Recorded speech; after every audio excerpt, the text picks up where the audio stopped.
The European banks, and more specifically European monetary banks, have had a brutal start this year. They are down by over 30%. In other words, an investor has lost a third of his assets just by being exposed to this. So many people were wondering, is there a new crisis in the making?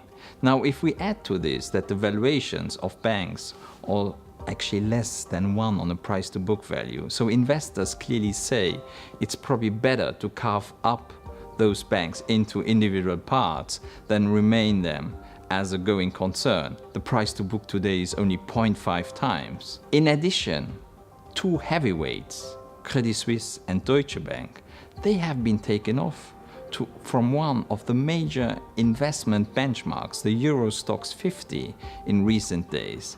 So people start to wonder what is going on. The EBA initiated stress tests at the beginning of this year, more precisely in February 2016. Now here it is not key that we understand the capital reserves and the capital of the banks, but we have to create a common framework in which we understand what happens if there is an adversary environment, so that shareholders, regulators and investors can be prepared for this. The outcome of this stress test was very reassuring. Actually, the test was very much focusing on a falling economic growth and of rising interest rates. And it was very ensuring. Now, I should also highlight here, only 51 banks in Europe have been taken for this stress test. So 51 banks, that's roughly 71% of all banking assets in Europe. Two of the banks, Monte dei Paschi in Italy, which is one of the oldest banks in Europe, and actually Barclays, they could not confront an adverse environment over the next 2 to 3 years. I should say that roughly 10%, so 5 more banks, were very close not passing this threshold. One was HSBC, surprisingly. The other ones were 2 French banks, SocGen and BNP Paribas, and then UniCredito, and last but not least, Bank of Ireland. Overall, the test was actually very, very solid, and especially for Deutsche Bank, which recently was dubbed by the International Monetary Fund the source of the biggest systemic risk in the world. And Deutsche Bank passed actually very well and came out very solid. So if we look at the results of those banks, and if we have to pinpoint any issues, if we look at it more from a geographic basis, we clearly see that Italy still has a problem.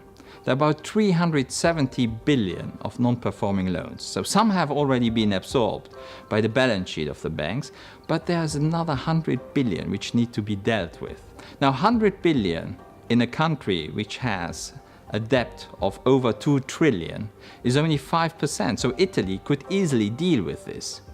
The problem is, however, the European Union has passed a new legislation at the beginning of this year that the governments cannot use taxpayers' money anymore to stabilize the banking sector. So it's now up to private investors. Monte dei Paschi has to increase its capital by 27 billion, and UniCredito probably will follow.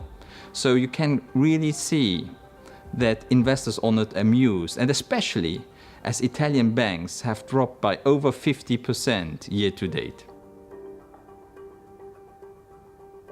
In general, the European Central Bank has been extremely efficient in reigniting again credit growth to households and credit growth to corporations. However, the expectations of many investors are still dented. We are in an environment of falling inflation, and we are in an environment of negative interest rates. Many investors believe that this environment is too challenging to generate any profitability, to generate any increasing earnings, to generate capital reserves strong enough to generate shareholder returns. It's simply not possible.